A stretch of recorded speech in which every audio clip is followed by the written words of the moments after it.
George Puttenham the art of English poetry, ये work published हुआ है 1589 में। और ये work art of English poetry ये ट्रेस करता है हिस्ट्री ऑफ इंग्लिश पोइट्री को from the beginning of Chaucer. और it is work divided into 3 parts में डिवाइड हुआ है ये work, and it cover area of English poetry. So then we will cover Langland, Gower and Lydgate. तो ये याद रखना है, जो कंटेम्प्रेरी पोइट है लैंगलैंड, ग्रोवर, लिगडेट और जियोफ्री चॉसर, ये सब कंटेम्प्रेरी पोइट्स हैं लिटरेचर पोइट्री। जो विलियम लैंगलैंड का वर्क है Piers Plowman, it is a satire and satire on the clergyman. ये जो वर्क है उससे भी पहले सटायरिज्म इंग्लिश में कैसे आया, जोसेफ हॉल का वर्क है जिन्होंने लिखा है 6 book of rod that published in 1598। It is the first satirical work in English satirism और इंग्लिश लिटरेचर। सो जो पियर पोएम है it is a alliterative poem जो लिखा गया है series of dreams, because it is dream vision. और इसमें हमें 3 कैरेक्टर देखने को मिलेंगे, do well, do best and do bad. तो ये 3 कैरेक्टर है जो इस पोएम में देखने को मिलेंगे। एंड जो पियर पोमैन ने इसका सबटाइटल है the vision of William concerning the Piers Plowman. And this poem is the allegorical, जो कि ट्रेस करती है मॉरल एंड आइडल सोल्यूशन। ये जो स्टोरी है वो स्टार्ट होती है विद द ड्रीम विजन, जिसमें जो पियर है, जो प्लीजेंट है, वो ड्रीम देखते हैं when he is fall asleep on the Malvern hill. तो जो सेटिंग ऑफ द पोएम है वो मेलवेन हिल के ऊपर है। और ये वर्क इंस्पायर हुआ है 1381 वॉट टायर प्लीजेंट रिवॉल्यूशन से। प्लीजेंट रिवॉल्यूशन उस दौरान बहुत चल रहा था बिकॉज ऑफ, क्योंकि हाई टैक्सेशन थे और एनफोर्समेंट ऑफ पावर्टी होने की वजह से और हाई टैक्स लगने की वजह से प्लीजेंट रिवॉल्ट हुआ था। और जिसके लीडर थे वॉट टायर और उनके एक और वो थे ग्रुप मेंबर थे, वो उनका नाम है जॉन बॉल। तो ये दोनों मिलकर इन्होंने ये प्लीजेंट रिवॉल्ट चलाया था और इससे इंस्पायर होकर पियर पोमैन वर्क लिखा गया है। कन्फेशन अमेंटिस, ये जो वर्क है ये वर्क है जॉन ग्रोवर के द्वारा। It is work in English, पर इसका जो टाइटल है वो लैटिन टाइटल है। इस वर्क का मतलब है a lover's confession. In this poem word confession जो है वो शो करता है डिग्री ऑफ आयरनी के लिए, बिकॉज लवर्स कन्फेशन लिखा हुआ है। इसमें जो ग्रोवर है उन्होंने यूज़ किया है 7 deadly sins. So in this poet uses Latin Ovid जो है उनका फॉर्म यूज़ किया है mock religious dream vision. So it is taken from the Latin poet Ovid, क्योंकि इसका जो टाइटल है वो ऑलरेडी लैटिन में लिखा गया है।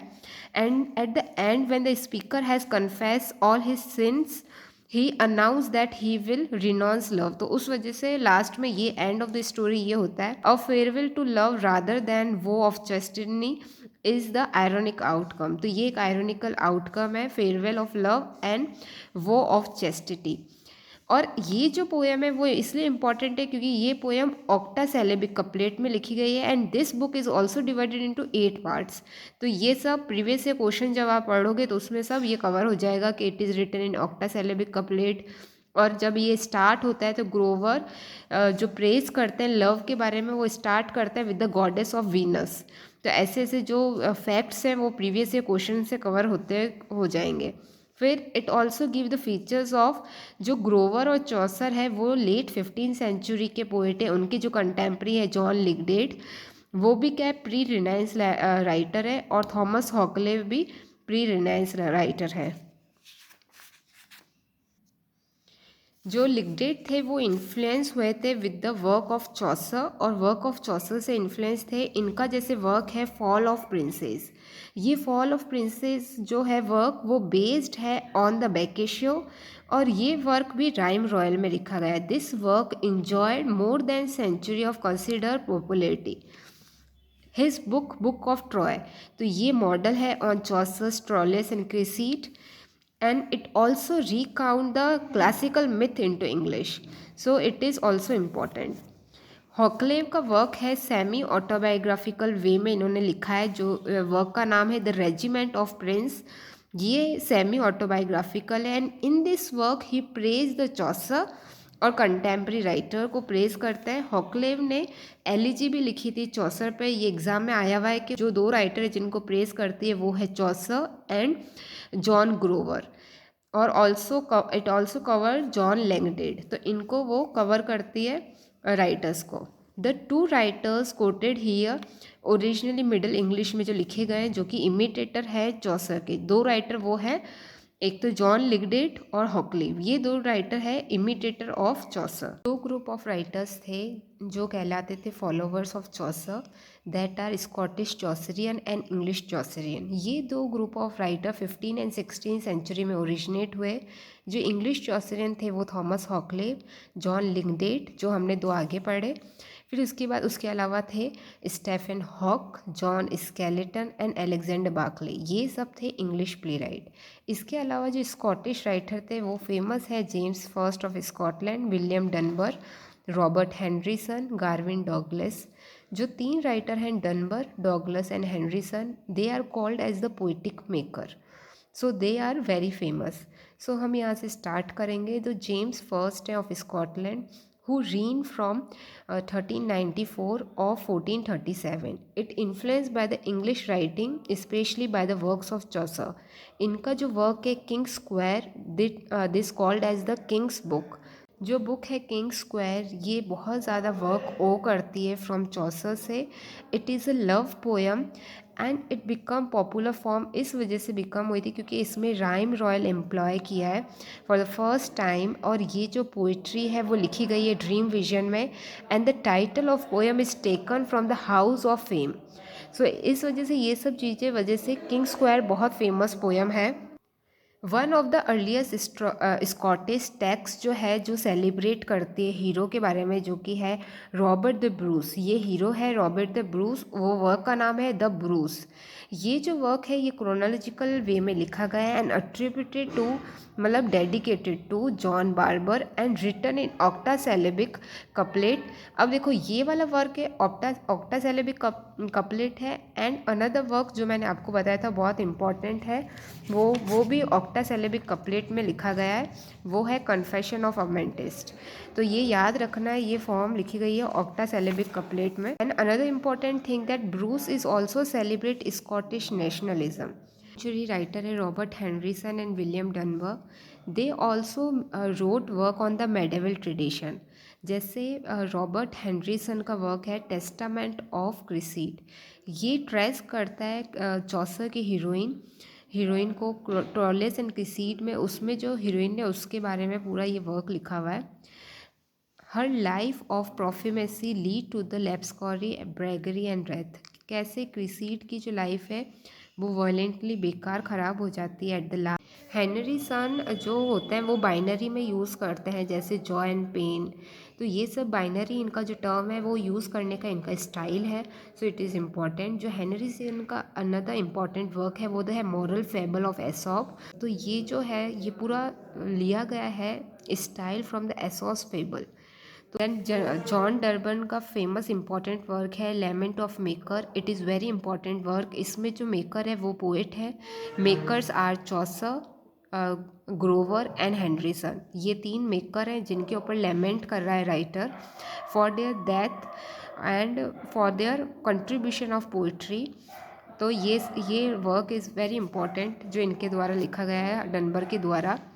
This is the great work which concentrate on the death as the ultimate leveler, which bring all estimate to the same end. Dunbar conscious his writing of immortality। तो मतलब Dunbar यहाँ पे कह रहे हैं चाहे कितना भी बड़ा आदमी क्यों ना हो, तो बाय द डेथ सब क्या हो जाता है, इक्वल हो जाता है, और इमॉर्टेलिटी की तरफ सिग्निफाई किया है डनबर ने इन तीनों की राइटिंग से। देन जो इम्पोर्टेंट पोइट है वो है another important poet is the Gavin Douglas. इन्होंने भी Gavin Douglas he translated Virgil Aeneid, Virgil के एनियाड को ट्रांसलेट किया। और गार्विन डॉगलस एक इम्पॉर्टेंट स्कॉटिश चौसरियन है। इनके भी इम्पॉर्टेंट वर्क्स है, जैसे कि गार्विन डॉगलस ने वर्क लिखा है Aeneid, and this work is highly influential during the Renaissance. And it also give inspire to the Ezra Pound, जो 20th सेंचुरी के राइटर्स थे। एजरा पाउंड यहाँ इससे इंस्पायर हुए। He get more out of Virgil than any other translator. तो इन्होंने ये line किया है, कहा है he get more out of Virgil, जितना उन्हें बहुत ज़्यादा इंस्पायर करता है वो है Virgil, then any other translators. तो ये एक क्रिटिसाइज़ किया है एजरा पाउंड ने। देन जो अदर वर्क है इनका गार्विन डॉगलस का, वो है palace of honour and king heart. ये दो इम्पॉर्टेंट वर्क है और दोनों एलेगोरिकल पोएम है। That is publish during 1550s। Medieval drama में सबसे इम्पॉर्टेंट है किंग अल्फर्ड। जो किंग अल्फर्ड था उसने यूज़ किया था vernacular English rather than using Latin language. तो इन्होंने वर्निकुलर लैंग्वेज को ज़्यादा इम्पॉर्टेंट दिया है rather than using any other language. और हम मेडावल ड्रामा में ये भी देखेंगे कैसे ड्रामा मॉरलिटी और अदर ड्रामाज स्टार्ट हुए थे, जैसे कि मिस्ट्री प्लेस और बहुत सारे ऐसे वर्क्स जो बाइबल से इंस्पायर होकर प्ले स्टार्ट हुए थे, जिसे हम साइकिल ऑफ ये भी बोलते हैं, डिफरेंट साइकिल्स। तो जैसे जैसे मिस्ट्री प्ले है वो कवर करता है episode in the Bible from Genesis to the recreation on the last judgment. तो ये सब डील करता है इन द मिस्ट्री प्ले। तो बहुत सारी साइकिल थी, जैसे यॉर्कशायर है, वेक्सफील्ड शायर है, चेस्टरशायर है, एंड टाउनले साइकिल है। ये डिफरेंट साइकिल है जो कंटेन करती है वेरियस ड्रामा। टाउनले सर्कल है उस वो कंटेन करती है 42 प्लेस। यॉर्क सर्कल कंटेन करती है 48 plays based on Bible. The marshal play ये जो है ये पार्ट है यॉर्क साइकिल का। It carry the Mary and Joseph talk, ये पूरा कन्वर्जेशन बताया है। Another important thing of miracle and mystery play that they are based on Bible religious story. Morality play थे वो रिप्रेजेंट करते हैं allegorical representation of human life, जैसे कि ट्रुथ हो गया, जैसे हो गया एवरी मैन, जैसे हो गया डेथ इविल। ये सब को एलिगोरिकल वे में कैरेक्टर के वे में रिप्रेजेंट किया है टू गिव द मॉरल और एथिक ऑफ ह्यूमन दर्शाने के लिए। जैसे एवरी मैन है, ये 6th सेंचुरी का मॉरलिटी प्ले है। इसमें वेरियस कैरेक्टर्स जैसे जैसे हो गए friendship, kind, cousin, good deed, ये जितने भी कैरेक्टर्स हैं वो सब पर्सोनिफाइड है। जो एवरी मैन है they can not accompany him, जितनी भी ये चीज़ है वो उनको फाइनल जर्नी में लेकर नहीं जाता जब उसकी डेथ होती है एवरी मैन की, पर वो गुड डीड्स को अपने साथ लेकर जाता है। Knowledge offer to go with thee and be thy guide, मतलब नॉलेज ही वो चीज़ है जो हमारे साथ आखिरी वक्त तक जाएगी, हमारे साथ ऊपर तक डेथ के बाद भी जाती है। तो ये सब लिखा हुआ है इसमें। It is very important play everyman, और इट इज़ मॉरलिटी प्ले। अब अनदर मॉरलिटी प्ले हम देखते हैं वो है mankind and wisdom. These are called as the castle of perseverance, जिसे पूरा टाइटल है इस प्ले का द कैस्टल ऑफ प्रिजर्वेंस। सबसे पहले इसको टाइटल किया था मैनकाइंड एंड विजडम, फिर उसका नाम बदल के कैस्टल ऑफ प्रिजर्वेंस रखा गया था। ये जो इंडिकेट करता है वर्च्यू इन द प्ले है, और ये दर्शाता है mankind salvation, death and judgement. और ये प्ले किया था in the theatre of round in the modern time. अब स्कॉटिश कैनॉन के अंदर हम जानेंगे एक बहुत इंपॉर्टेंट ड्रामा है मेडिएवल ड्रामा, उसका नाम है a satire of three state. ये जो वर्क है सटायर ऑफ थ्री स्टेट, मैंने बहुत बार टेलीग्राम पे एमसीक्यू में डाला है। बहुत बच्चे गलत करते हैं कि ये work a satire of three state किसने लिखा है। तो ये वर्क लिखा गया है सर डेविड लिंडसे के द्वारा। This work show the conflict between upper middle and lower class, और जो डोमिनेंट जेनर है उस दौरान को वो दिखाया है। और इसमें जैसे थेफ्री, डिसाइड, फॉल्सिनेस, ये सब पर्सोनिफाई किया है। Allegorical character wise and virtues देखने को मिलते हैं, बहुत सारे ह्यूमन ट्रेट एलिजिकल कैरेक्टर को दिखाया है। अब नेक्स्ट राइटर्स है मेलोरी एंड स्केलेटन। ये the two literary figure that bridge the gap between the medieval and renaissance. वो दो फिगर थे सर मेलोरी, जिन्होंने लिखा है le morte d' Arthur, first poet laureate, John Skelton. अब इनका जो इम्पोर्टेंट वर्क है जो है ली मोटे दी अर्थर, मतलब डेथ ऑफ किंग अर्थर इसका टाइटल है, मीनिंग डेथ ऑफ किंग अर्थर। ये पब्लिश्ड हुआ है 1485 में बाय विलियम कैक्सटन। और इनकी जो प्रिंटिंग प्रेस है वो 16वीं सेंचुरी में यूरोप में आई थी। और कहाँ लगाई गई थी? वेंगने डी वर्डे, इस जगह के नाम से वेस्टमिनिस्टर फ्लीट स्ट्रीट, यहाँ पर ये सेंटर इनका प्रिंटिंग प्रेस का लगाया गया था। The myth history and emphasize on the chivalry, it include the supernatural and the fantastical aspect of the story of sir Gawain and Green क्लाइट, इनके बारे में बताया। और ये वर्क तब पब्लिश हुआ था जब वॉर ऑफ रोज एंड हुआ था, मतलब 1485 में पढ़ेंगे। He is the court poet, और इन्हें हम फर्स्ट पोइट लेटरेट भी बोलते हैं। इनका जो वर्क है द बावे ऑफ कोर्ट, ये पब्लिश्ड हुआ था, इट इज़ अ सटायर, और ये पब्लिश्ड हुआ है 1498। कमेंटिंग किस पर सटायर है? हेनरी 7 पे ये सटायर है। एंड इन्होंने ये जो लिखते हैं वो अधिकतर लो लाइफ एंड ड्रिंकिंग पर लिखते हैं। ज़्यादातर कोर्टयार्ड पोइट्री है जो कि हैप्पी पोइट्री या लाइवलीस्ट पोएम की तरह है। इनका एक वर्क है द टाइने ऑफ इलियन ऑफ र्यूम, ये वर्क लिखा गया है ए वाइफ के ऊपर जो लेदर हेड जो बनाती है एंड हर कस्टमर, एंड और जो अपने कस्टमर को लेदर शूज़ बेचती है। सटायर जो लिखा है जिसका नाम है Philip's sparrow, it is elegy on the pet bird, और it is the comic elegy. फिर जो फर्स्ट कॉमेडी है वो है gammer's Gurton needle, it is considered as the first comedy in the literature.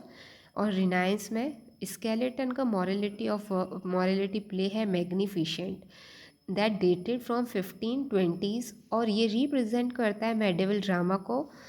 And whose कई बार ये माना जाता है मैग्निफिशेंट स्केलेटन का वर्क नहीं है, किसी और का वर्क है, बट इन दिस बुक और कई कई जगह हमें मैग्निफिशेंट माना जाता है, स्केलेटन का मॉरलिटी प्ले है। जो स्केलेटन लिखते थे उस स्टाइल को हम कहते हैं स्कॉल्टेनिक। ये जो स्कॉल्टेनिक है it is the iambic pentameter style, और हम इसमें जो रिदम्स होते हैं वो क्लोजली होते हैं, जैसे कि you can see from here chill will still, same type की राइमिंग हो रही है। तो इस फॉर्म को हम स्कॉल्टेनिक फॉर्म भी बोलते हैं, ये एग्जाम में भी पूछा गया है। It is the short and rapid lines. Then you can read this language note पढ़ सकते हो एक बार, मोटे डी अर्थर में किस टाइप का लैंग्वेज नोट यूज़ किया है। फिर afterward we will read Renaissance. Okay, thank you for watching this video.